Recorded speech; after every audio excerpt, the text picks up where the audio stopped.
அனைத்து தெலுங்கு பேசக்கூடிய சமூகத்திற்கு வணக்கம். தெலுங்கு முன்னேற்ற கழகத்திலிருந்து புகழ் பாலாஜி பேசுகிறேன். ஒன்று, உங்களுக்கு ஒரு பதிவை நான் சொல்ல வேண்டும் என்பது என்னுடைய கடமை. இன்னைக்கு தமிழ்நாட்டுக்குள்ள நம்மளுடைய சமூக மக்கள், நம்ம சமுதாயத்தை சார்ந்தவர்கள் தெலுங்கு மொழியை அடையாளமா பயன்படுத்தவர்கள் மிகப்பெரிய பொறுப்பில் இருக்கிறார்கள். தனியாக ஒரு கட்சி நடத்திருக்கிறார்கள், தனியாக ஒரு சட்டமன்ற உறுப்பினர் இருக்கிறார்கள், அமைச்சர். இதுவரைக்கும் நம் சமூகத்துக்கான, நம்ம இனத்திற்கான ஒரு அடையாளமாக இதுவரைக்கும் தமிழ்நாட்டுக்குள்ள கால் எடுத்து வைத்ததே கிடையாது. ஆனா நான் இன்று தெலுங்கு முன்னேற்ற கழகம் ஆரம்பித்திருக்கிறேன். எதற்காக என்று சொன்னால், இவர்கள் எல்லாம் தூங்கி கொண்டு இருக்கிறார்கள். இந்த இனத்திற்கு ஒரு பிரச்சனை வந்துவிட்டது என்றால் எல்லாம் ஒதுங்கி கொண்டு இருக்கிறார்கள். ஏன் ஒதுங்குறீங்கன்னு கேட்கிறேன். நீங்க ஒரு சமூகத்துடைய ஒரு பெண்களை இழிவுபடுத்தி பேசிக் கொண்டிருக்கிறார். ஆனா அப்பொழுதெல்லாம் நீங்கள் யாரும் பார்க்கவில்லை. இங்க தேமுதிக இருக்கிறது, மறுமலர்ச்சி திராவிட கழகம் இருக்கிறது, எத்தனையோ சமுதாயத்தை சார்ந்தவர்கள் எல்லாம் கட்சி இயக்கங்கள் நடத்தி கொண்டு இருக்கிறீர்கள். ஆனா நீங்க எல்லாம் ஏன் குரல் கொடுக்கல? இன்னைக்கு அரசியல் வரப்போகுது. இன்னும் 4 மாதத்துக்குள்ள அரசியல் வருவதற்காக இன்னைக்கு மாவீரன் வீரபாண்டிய கட்டபொம்மனையாவுக்கு 226வது விழா கொண்டாடுவதற்கு எல்லா பகுதியிலும் போஸ்டரும் பேனரும் அவருக்கு மரியாதை செலுத்துறீங்க. இத்தனை வருஷமா எங்க போனீங்க நீங்க? ஆனா ஒரு சமுதாயத்துக்கும் ஒரு பிரச்சனை வந்தா நீங்க தலையிட மாட்டேன்றீங்க. இன்னைக்கு தமிழ்நாட்டுல எவ்வளவு பிரச்சனை நடக்குது உங்களுக்கு தெரியுமா?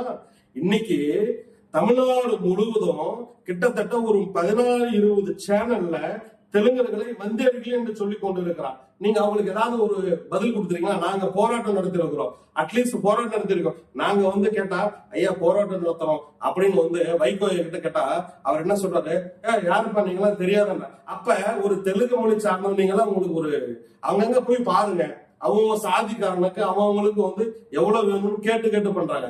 எங்களுக்கு நீங்க எதுவும் கேட்டு பண்ண தேவையில்லைங்க. ஆனா எங்களுக்கு இங்க வாழக்கூடாதுன்னு சொல்றோம். அதுக்கான ஒரு சின்ன ஒரு பதில் கொடுத்தா கூட இந்த மாதிரி இருக்கும், நாங்கெல்லாம் இருக்கோம். நாங்க கிட்டத்தட்ட சோழர்கள் ஆட்சி காலத்திலிருந்து இங்க தமிழ் குடிகளா தான் இருக்கிறோம். அப்படியோ புதுசா இங்க நம்ம வர கிடையாது. விஜயநகர பேரரசு காலத்தில் கொஞ்சம் வந்தவர்கள் இருக்கிறோம், இங்க ஆதியா இருந்தவர்கள் கொஞ்சம் இருக்கிறோம். இதெல்லாம் வெளியே சொல்ல முடியல. ஏதோ பிரச்சனை, யாருக்கோ இருக்கிற பிரச்சனை எடுத்துட்டு போய் அசம்பிளி டெல்லியில பேசுறீங்க, இங்க சட்டமன்ற உறுப்பினர் சட்டமன்றத்துல பேசுறீங்க. ஆனா இந்த சமூகத்துல பிறந்திருக்கிற ஒரு உணர்வோட பேசுங்க தயவு செஞ்சு. உங்களை நான் வேண்டி விரும்பி கேட்டுக்கிறேன். ஏன்னு சொன்னா, ஆனா இன்னைக்கு தமிழகம் முழுவதும் தெலுங்கர்கள் ஆட்சி நடக்குதுன்னு சொல்றாங்க.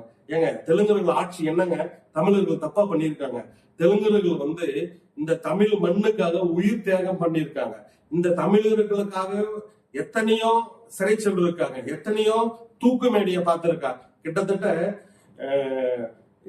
ஆங்கிலேயர்கள் எதிர்க்கும் போதெல்லாம் நம்மளுடைய சமுதாயத்தை சார்ந்தவுடைய பிணங்கள் தான் புளிய மரத்துல தொங்கிருக்கு. இப்படி வரலாறுகள் நிறைய படிச்சிருக்கோம். ஆனா இப்படியெல்லாம் நம்மளை எதிர்த்து இங்க வாழக்கூடாது, ஆளக்கூடாதுன்னு சொல்றானே, அதுக்கு நீங்க பதில் கொடுக்க மாட்டீங்களா?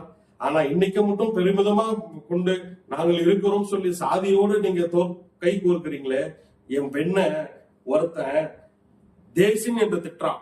இந்த பெண்களை இப்படிதான் இந்த சமூகத்துக்குள்ள இப்படி எல்லாம் இருப்பாங்கன்னு சொல்றான்.